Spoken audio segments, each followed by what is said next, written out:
ungkapan rasa cinta. Cuman para hadirin, para bapak, ngajine singkat mawon jane wis dulu wis santer wis entek ya ini. Iki sik anu ya kadruan iki. Nah, wis titik maneh kan singkat ngoten mawon. Bahwa cinta datang Kanjeng Nabi sebagaimana kula sampaikan bahwa tidak bisa diusahakan dengan cara mailul qalbi atau khaninul qalbi, namun yang ada adalah ungkapan rasa cinta.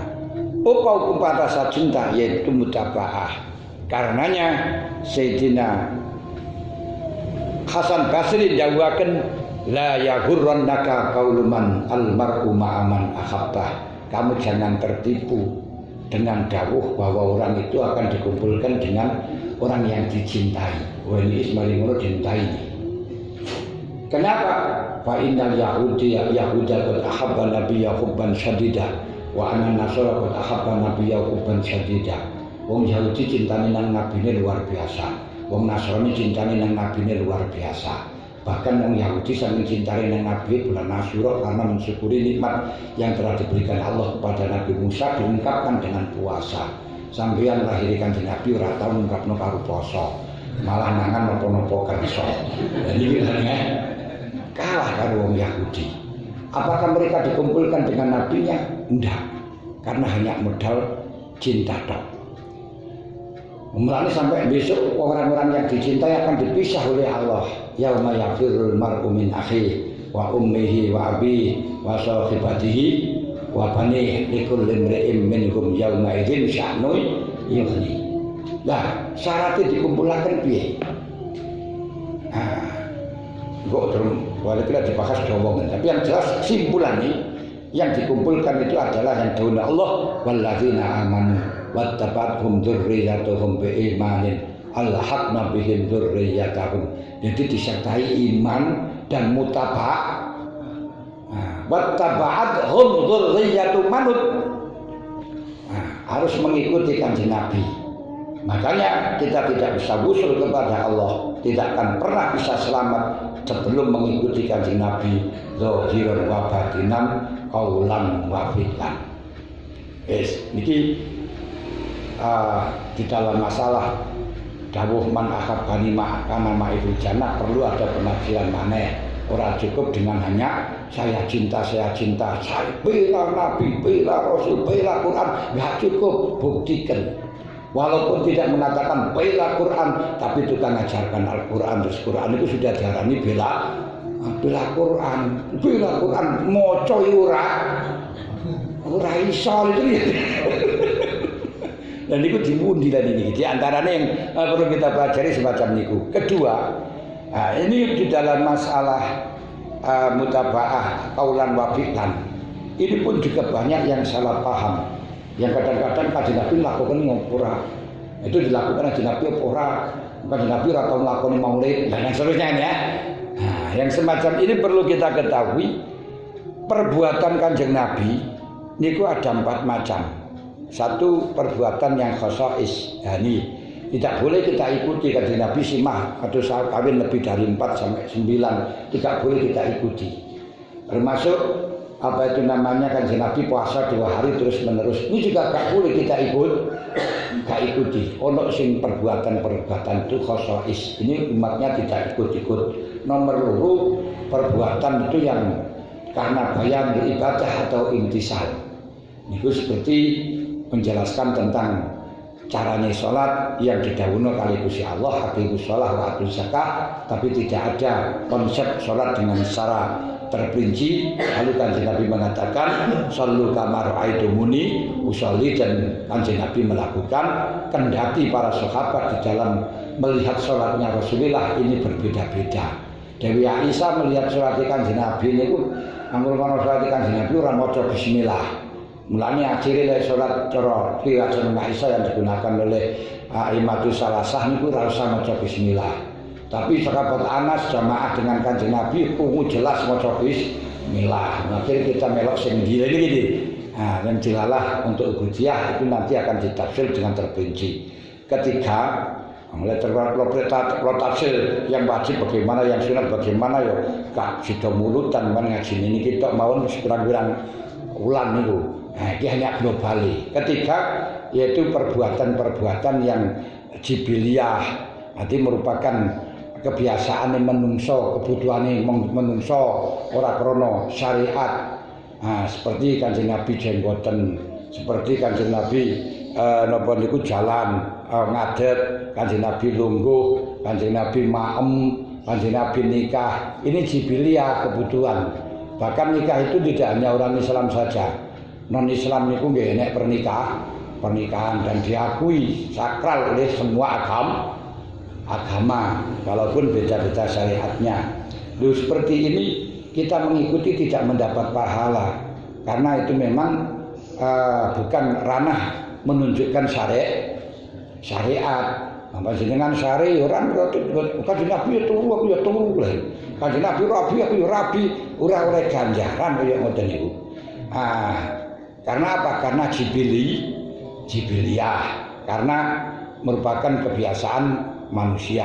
Hanya saja ketika walaupun itu jibiliah, kalau kita lakukan dalam rangka tujuannya untuk ta'asi. Ta'asi gini ku untuk mentauladani Kanjeng Nabi, ini ulama berpendapat dapat pahala dari sisi ta'asinya bukan dari sisi perbuatannya. Ini ku krana wonten dawuh laqad kana lakum fi Rasulillahi uswatun hasanah. Ta'asi niku mentauladani, mencontohi. Nah di sini dilakukan oleh Imam Syafi'i. Imam Syafi'i itu mengetahui Imam Nabi niku dahar semongko. Tapi ketika tidak tahu bagaimana caranya Kanjeng Nabi dahar semongko, Imam Syafi'i gak mau dahar. Ini karena tidak bisa ta'asi kepada Rasulullah. Di dalam ta'asi yang jibiliyah ini nanti di dalam pandangannya ulama masih ada dua hal. Ada kalanya yang secara saksiah, secara tekstual, ada yang secara kontekstual. Misalnya Kanjeng Nabi jobahan, itu merupakan kebiasaan wong Arab. Makane nek gak jobahan malah justru terasingkan di kono. Wong kabeh wong di kono niku jobahan, begengek ya jobahan. Wong teko nang lokalisasi ya jobahan, adu petik ya enek ngono. Jobahan adu asu ya jobahan nang kafe yo. Jobahan ya surbanan kaya ngoten niku. Makanya jangan dianggap bahwa jobahan itu adalah ciri khas Islam, bukan. Ini ciri khas orang Arab. Nah, kalau seperti ini kita jobahan kalau memang tujuannya ta'asi dan Kanjeng Nabi dapat pahala. Cuman yang kedua yang mayoritas kata jawabannya Kanjeng Nabi ini karena menjaga budayanya Kanjeng Nabi, budaya orang Arab. Karena senang dengan bangsanya. Nah di sini berarti memberikan pelajaran kita agar senang dengan bangsanya, agar mengikuti budayanya. Yang berarti kalau di sini ya nggak usah jobahan, ya sarungan niku.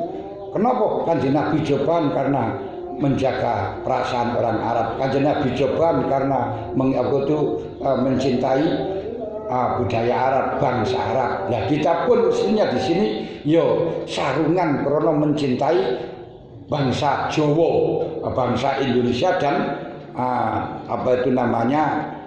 tradisi dan budayane wong Jawa. Surban Kanjeng Nabi surbanan, kita disunatkan surban. Cuma surban di sana itu modelnya yo lek wong alpene didele terus diwenehi udeng apa mbuh ireng-irengan ngene bunder nika sing panjenengan iso ndelok lek enek napa niku jenenge japen ngono kan ya. Nah, di sini yo coba yo surbanan kesunatan. Cuma surban yang ciri khas Indonesia gini ku yang siap pakai langsung gak usah dihubung-hubungno dipakai pelek dadi. Lah kopi itu lan panjenengan kan ya wis. Surban niku pun surbane ndek kene nggih niku. Ndek kene ana sing ireng ana sing putih ngoten lho. Itu pengasan yang panjang. Yang terakhir pekerjaan yang mutaraddidan bainal jibili wa syar'i. Seperti hanya Kanjeng Nabi haji lewat numpak kendaraan. Kanjeng Nabi budal Jumatan, budal sholat Id melewati tempat yang jauh, pulang tempat yang dekat. Ini apakah menunjukkan syariat apa enggak? sunat apa tidak ini masih khilaf ya di antara ulama. Pendapat mungkin itu seperti jibiliyah sehingga tidak mendapat pahala, juga ihtimal dipadakno karo syariah yang sehingga mendapatkan pahala. Iki bahasan sik dawa maneh, perlu ada dalil-dalil yang secara tafsili. Nah, hadirin hadirat yang kami hormati, lah kumpul di karuan Kanjeng Nabi posisi sak kamar ora. Ya nek sak kamar terus anu enak karo Kanjeng Nabi lho ya. Ndak karu-karuan penak sampean yo ora. Lah iku kumpulnya bagaimana? Kira tak jelasno pun dawa niki mawon. Mergo niki anakku mboten ditemok mboten kumpul niku namung al-haq Nabi ditemokno. Temune niku seminggu kali Kanjeng Nabi namung ping kalih. Nah niku dibagi dalam satu minggu sama tingali dan Sarai Sulam Sabinah niku mawon.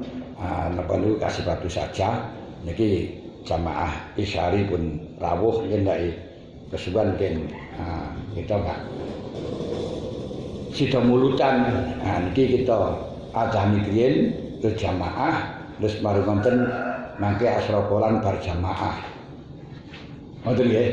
Daripada kok asrokolan terus mangan terus mari mangan terus jamaah malah ora penak. Pun niki sementara ora usah nek tanya jawab dulu, sebab mulai kena tanya jawab yo kedawan-dawan maneh kemalian wong bicara mulutan mboten mawon kita niati mulutan. Sementara ngajine ngaji santai. Jare nang jauh ngaji mulutan. Ngaji mulutan yang niki niku punan. Pun Al-Fatihah.